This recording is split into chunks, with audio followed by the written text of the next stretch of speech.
కడుపులో గట్టి దెబ్బేదో తగిలిందనుకొని మా యజమాని నన్ను ఊరు బయటికి వెళ్ళగొట్టాడు. అక్కడి నుంచి నేనే అడవిలోకి వచ్చేసాను. క్రూర మృగాలు లేకపోవడంతో ఇక్కడ ఎంతో బాగుంది. చక్కని పచ్చిక దొరుకుతుంది. స్వేచ్ఛా జీవితం నాది. నువ్వు కూడా నాలాగే ఏదో ఒక జబ్బు వచ్చినట్లు నటించు.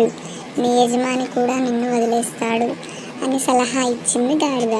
ఎద్దుకు ఆ సలహా నచ్చింది. మరుసటి రోజు తెల్లవారుజామున అరక కోసం ఎద్దు లేపాడు రైతు.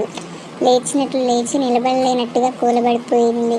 ఎంతో లేపాలని ప్రయత్నించినా లేవలేదు. ముళ్ళు కర్రతో బాదాడు. దెబ్బలను భరించిందే కానీ ఎటూ కదలట్లేదు. రైతు బాధపడుతూ వెళ్ళి జంతువుల వైద్యుణ్ణి పిలుచుకొచ్చాడు. ఇంజక్షన్లు చేయించి బిళ్ళలు గొంతులో వేయించాడు.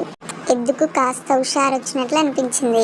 లేస్తే అరక కట్టేస్తాడనుకొని అలాగే శూన్యంలోకి చూస్తూ మేత తినకుండా కేవలం కాస్త నీళ్లు తాగి నటించసాగింది. 3 రోజులు వైద్యం చేయించాడు. అయినా ఎద్దులో మార్పు కనిపించలేదు. ఏదో నయం కాని జబ్బొచ్చింది, ఇక ఇది బ్రతకదు అని నిర్ణయించుకొని ఆ రోజే ఒక మాంస వ్యాపారికి 200కు అమ్మేశాడు. ఎద్దు మాంసం తినే వాళ్ళొచ్చి చుట్టూ చూసి దీని మాంసం మన గుడెం వాళ్ళందరికీ సరిపోదురా అంటూ కత్తులు వెలుపలకి తీశారు. అమ్మో, ఈ కత్తులు నన్ను చంపేస్తారు అనుకుని దిగ్గున లేచింది. అంబా అని అరుస్తూ వాళ్ళ మధ్య నుంచి పరిగెత్తి గాడిద మాంసం ఈ పల్లెలో ఎవరు తినరు కావచ్చు, అందుకే వదిలేశాడు దాని యజమాని. కానీ మా ఎద్దుల మాంసం ఇక్కడే అందరూ తింటారు.